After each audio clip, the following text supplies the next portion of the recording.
Good morning, everybody. Happy Friday. Sorry for a little bit of a late start there.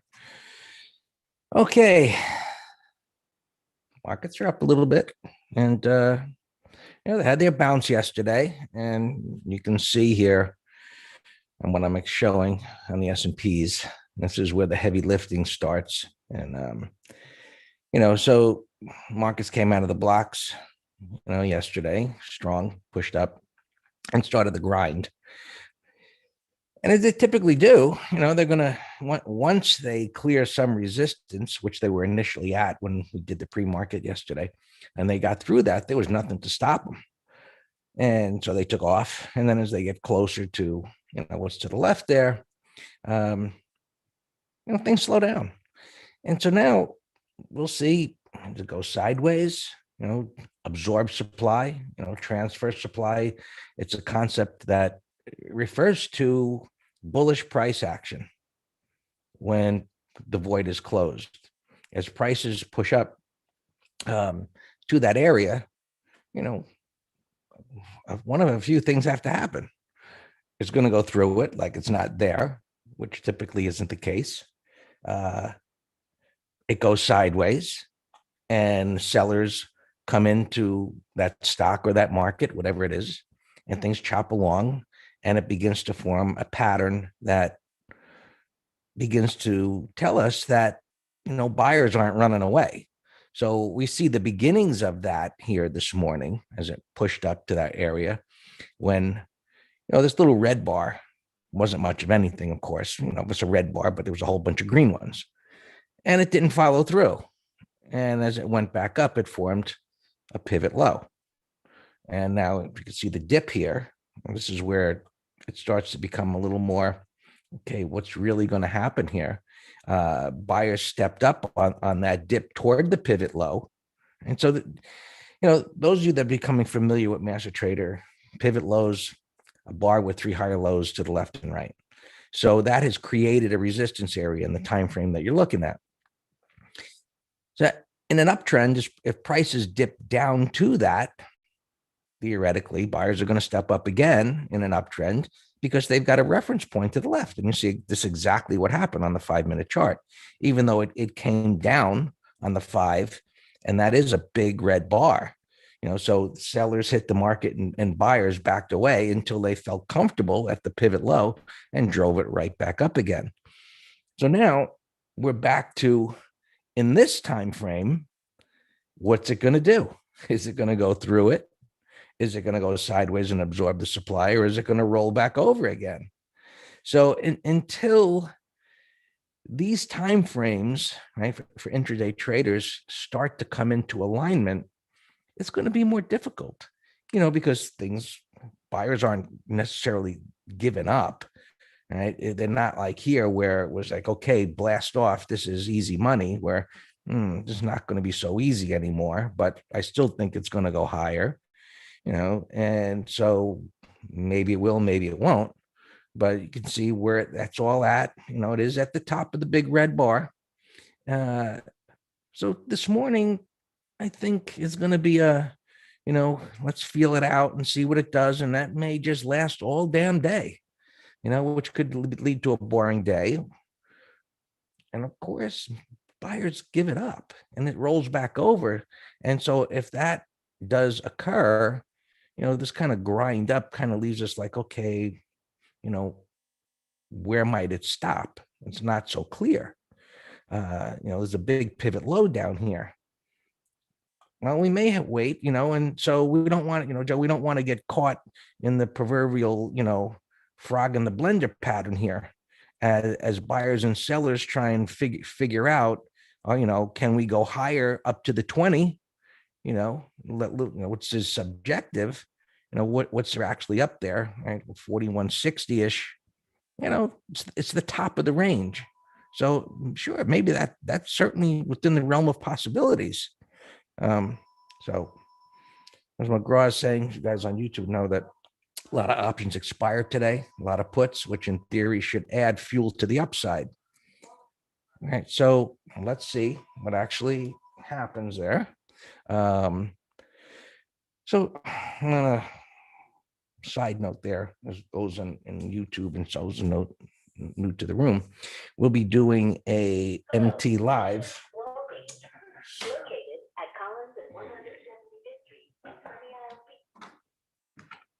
a webinar with the guys from Spot Gamma, which should be super interesting as they use SPX options as a guide as to what market makers will be doing relative to their analysis, as well as open interest and puts and calls in the SPX. So it's something that, as we finally call Paul Trader McGraw, because he's quick on the draw there, has brought Gan and I's attention to some of this analysis. I have found it to be useful in combination with our chart analysis. So, what he's saying is it's options and option expiration. There's lots of open put options, and that has the potential to push prices higher.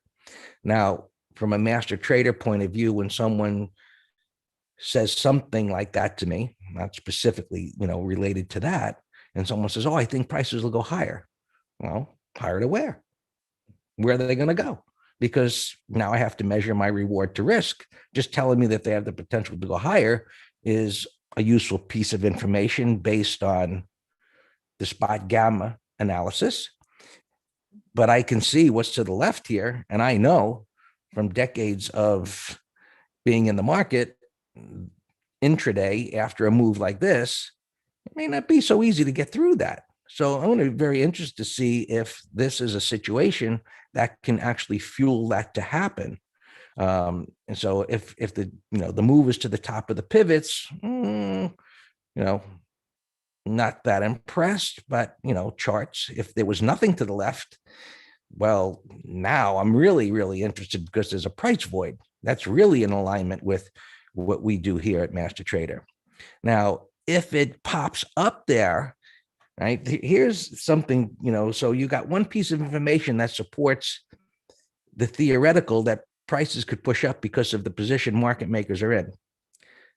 Now, that doesn't mean it can't push up and immediately get slammed back down because it's Friday and what occurred, with this downdraft here. So both things can be true where, so you can't be totally like, oh, this thing's going to go up and I'm going to make a killing here. Well, it might pop up to 4160 or 70 and come crashing back down. So you need other parts of your trading plan, not only to enter, but to manage the position and the money. So I'm looking forward to when we do this webinar and learning more about what they do, of course. So right now, we'll see how they're dealing with this. So far, it supports that theory of, option market makers have to unwind these positions, and that could push things up because we've got a bottoming tail bar on the futures. So that's bullish price action in the face of all of this resistance here. So again, we'll see how it unfolds, and maybe it's 10 o'clock or so, the first reversal period or the second. No, I actually meant to put these lines on SPX. So I can't transfer them there, but just those are the numbers for today. So you can see there's nothing here, but, on the futures there is. So we can look at the numbers again. So down here and related to SPX, there was enough premium to make, to do it. And so, I don't know how close you want to get, there's a lot more as you go up toward this pivot low. If you want to do the SPX put spread, there's a lot more money there. But if this thing fails, there isn't a lot, but you do have this pivot low there as a line in the sand. And then down here, I think if it went down there, which I think is highly, highly unlikely, buyers would be all over it again if it went that quickly. Now, the upside, again, utilizing some of what the Spot Gamma guys are thinking, if this could actually clear this, I would let that move exhaust itself. Meaning, my interpretation intraday would be, I believe that move is exhausting itself, meaning on the price pattern, on the NYSE tick, a breakout failure, some information that tells me that. And then at that point, these premiums will be even higher. And then you could decide, well, 4,200, that ain't happening today.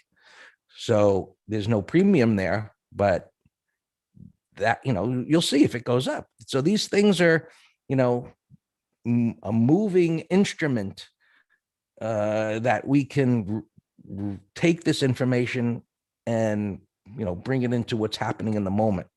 Right. Okay. So let's see what the other markets are doing. YM, same story, coming up into this resistance there. 41.45 inflection area. Well, that's a term I'm not familiar with, but maybe that means SPY options aligned with SPX. McGraw? Yes. All right. So to share with the guys on YouTube that are here to learn as well, McGraw has said 41.45 is an inflection area. So I said, well, what does that mean? And so let's go to SPX, and 41.45 is where, and you can see it's lined up with this resistance there, where SPY options and SPX options based on the spot gamma analysis coincide with each other as an inflection point where, I guess if you get through it, something explosive might be able to happen. And I do see there's a big gap there, right? So that is supported by that analysis and by what we're looking at. Whereas, well, not necessarily 45, but you can see the congestion that's there. Everything comes back to price. I mean, folks, I don't care what type of analysis it is, that some of it just results in severe brain damage, trying to figure it out. And, I've been through a lot of it over the years, and it all comes down to what's to the left eventually, right? Is there a void? Is there congestion? But certain types of analysis, and there haven't been many over the years that have caught my attention, but this spot gamma thing has. And that's why, we've reached out to them and we've had, discussion about doing this, and they're really nice guys and, down to earth, which, that's a big thing for me. And we're going to do this. And I think it's going to be a great MT Live. All right. And Qs, right, up against resistance. Right, same story there. Let's see if we can get through it. If it can, maybe the 50 MA is a target. Right. So moving averages are subjective as reference points, but we know institutions are looking at them. So looking at cash markets, it may be a little bit different. And so you're looking at the Qs, you can see where it's at there at the top of that bar, right around 325. Where are they at here? Not far from that, 323. And so we look at other markets and see what's lined up and what isn't. The Russell, which has just been a heart attack, all year, whipping back and forth there. So it's at the edge of the cliff and it bounced back up. They're at resistance here. Everything's at resistance. So early on here this morning, it could be, tough going as far as, tough as far as you tying your hands to the table and not pressing the button on something that isn't really doing much of anything. Bonds popping up here a little bit. I think initially, Deb, sit on hands and let's see how how things unfold here at this resistance area, whether they hold up and chop sideways, which would be bullish. Maybe they roll over initially. And so, going back to the other part where, I said, well, maybe they do pop up and come in and have a breakout failure. Well, what if, at 10:50, or, 10 o'clock, whatever, they spike down and they rip right back up again. And now we see even a stronger piece of information that buyers are lurking below and drive it back up. So the bottom line is we need some additional information right now to see how this resistance area is going to be handled. All right. Breakdown failures, downside shakeouts are bullish. Upside shakeouts are bearish. Right? Simple. Right? Bonds chopping around. And I don't know if anybody saw on CNBC, this fella who's been calling for the Dow to go to the moon for the last 20, 30 years. Well, we had that horrendous bear market after 2000 that took the NASDAQ down 95%. And now he's, kind of been validated, I guess is the word, that things came back 20 years later. And so, but anyway, this guy who's, I think, the Wharton Business School, one of his Ivy Leagues, he's saying, based on what, this administration is doing, which he believes is, wrong, there is the possibility eventually to have 20% inflation. And I tell you, if that's the case, it's kind of scary. And he said, Wait, but don't worry right now. You don't have to no, worry. I was watching. That's a long way off. We'll see. I mean, if that was even remotely becoming a reality, you would see short-term interest rates going up a lot. Right. So the Fed usually starts at like a quarter point. They might start with 50 cents to see how that works. And then, the markets would have a negative reaction, of course. All right. Gold up at this resistance area, been dealing with it rather bullishly. Silver, same story. We want to keep an eye. I will be anyway. Whether this, the dollar is holding in this area, whether it begins to collapse, which will reinforce the gold idea. And yeah, I told you, keep an eye on the 3-month interest rates, what aren't moving. And transports came back nicely. Let's see what they do today. Well, yours, Dan. All right, good morning. Can you hear me, Greg? The one might have me. with the list. Someone's asking me on YouTube. Matt, they're both good books. The first book is more psychological and theoretical, and the data in the back of Market Makers is about useless, was valid way back in the day. But my second book, if you want to learn how to read charts and manage and so on, that's the one. But there's good information in the first one too. All right, good morning. Yeah, I was trying to interrupt Greg when he was talking about the Siegel guy. I was watching him too, and I didn't hear him say inflation 20%, but I did. He said there was the potential for it to go to 20% based on what this administration is doing, which he doesn't agree with. Yeah, my only point was, yeah, I personally didn't hear the 20. I did hear him saying it's going drastically higher in the short term. And everyone and their brother, except the Fed with their head in the hole, knows that. And yeah, you're right. It's funny, Greg, we started that commentary last weekend. I'm blasting on this like every single day. There's somebody reputable coming out telling the same story that we were saying last weekend. Oh, and also I forgot to mention that Barry guy, whatever, hedge fund guy, who I characterized him kind of like a clone of Drunken Miller of crashing the Fed. He's thinking that the Fed has paint themselves so much in a corner right here that they're going to have to start talking about at least, maybe not interest rates, but at least bond tapering in about 2 months. So I think that would cause a little tantrum. But yesterday we had poor PPI numbers and it negated the pre-market gap down. So that tells me that it's still a crack cocaine, party here. The reality may not, who knows when it's going to sink in. But I did tell my brother that I personally think we're going to be lower at the end of the year, however long this crack continues, enjoy the ride. All right, so all our positions are fine. We did a Google put spread into the close yesterday. That was a crazy little 10-minute sell-off into the close. But now we're gapping over that. It expires today. We have a number of put spreads expiring today.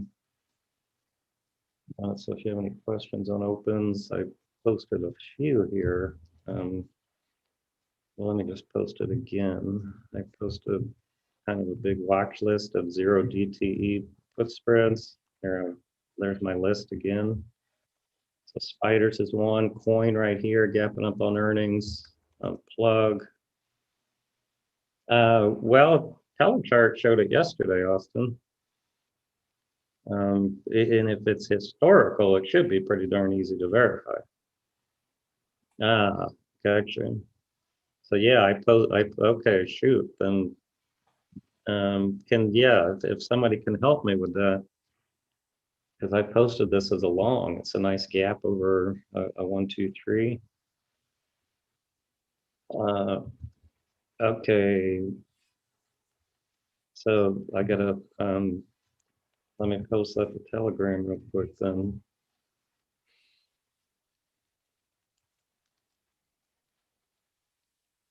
All right, so I just gave them the warning. I don't have time to get into it now. But so Fitch, you know what? We'll be able to tell, Austin. We'll be able to tell by looking at the implied volatility for today versus next week versus the following week. And if it kind of stays constant, then that's making me think it's out already. If you see a big drop next week, then that suggests, all right, Fitch here, downtrend, but big gap. That could be a zero DTE. Snow, it's in a downtrend. I'm just talking about zero DTE put spreads. Disney's gotten its head chopped off here pre-market, but it's a Wall Street darling. So I kind of have a bias if it can 30-minute high put spread. Box, we posted these longs, Box and CC, they're both put spreads also. DXC, should I take profits? Now, whenever somebody asks me that question, it might sound like a snide answer, but it's not. It's what does your trading plan say? I cannot answer that for you. Are you trading the 15-minute chart, the daily, the weekly, the monthly? What does your trading plan say? Yesterday was a wide range igniting breakout in a strong uptrend. Would I take profits if I'm swing trading that? Heck no. It's beautiful. If you're if you're 15-minute, I'd just trail prior pivots. That's what I would do for my trading plan. I can't tell you what to do. I can help you analyze. Let's continue with some earnings over here. PLT, nasty gap down. No interest. That plug or no, PLT, same newer, that's an ugly gap down. Wow. That's pain. That's nothing to do with it. Bizarre. Not bad. Today's Friday. If it can get over, the week's high, it needs to get over the week's high, and then I like it. It's a bullish retest. Bullish retest with this turn here. See how the 20 MA is converging with the rising 200. So I like that. I'm going to set an alarm on that. It looks good over the week's high. That's not one that I would get in early. Like just eyeballing there. Well, how about 2060 right at the 200? I'm going to set an alarm. 2060. And I think that had earnings. That's why it's on my list. I think. Let's see. Disney we talked about. Codex. It's in a nasty, powerful uptrend. So when we talked about bottoming patterns, which we did 2 or 3 weeks ago, a couple of weeks ago on MT Live, we need a shock pattern or some type of event bar to say that it's ready to go back up. So the 753, is that adequate to me? No. because it's still just gapping in a powerful downtrend. Coin we talked about, I'm gonna put spread ID on that. It's an ugly retest. These two green bars were powerful, so they shouldn't have been negated, but it's still a retest and gapping up. So 30-minute high. Put spread ID on.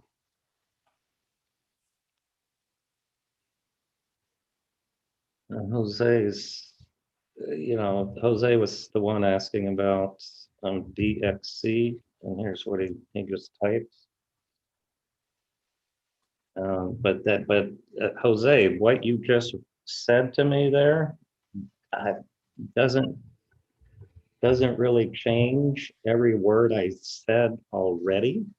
What it could mean, though, is if you want to be like quicker on the draw to exit because of the crazy market, I understand that, but that would still be kind of a either short term or long term caveat to your trading plan, and you would then take half profits and then keep an eye on the broader markets of when they stall. But this is a bullish gap, bullish pre-market right here.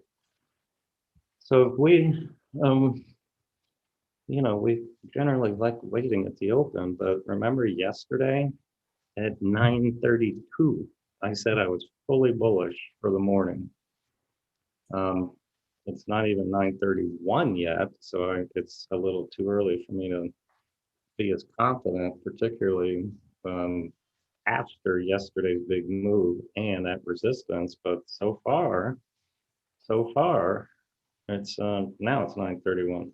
So far, it's bullish. Yeah, the tick that's very powerful tick. Tyson, we're long stock. I had an up alarm. That looks fantastic. Now I'm actually going to move it under this pivot over here and give it another dime. 79.58.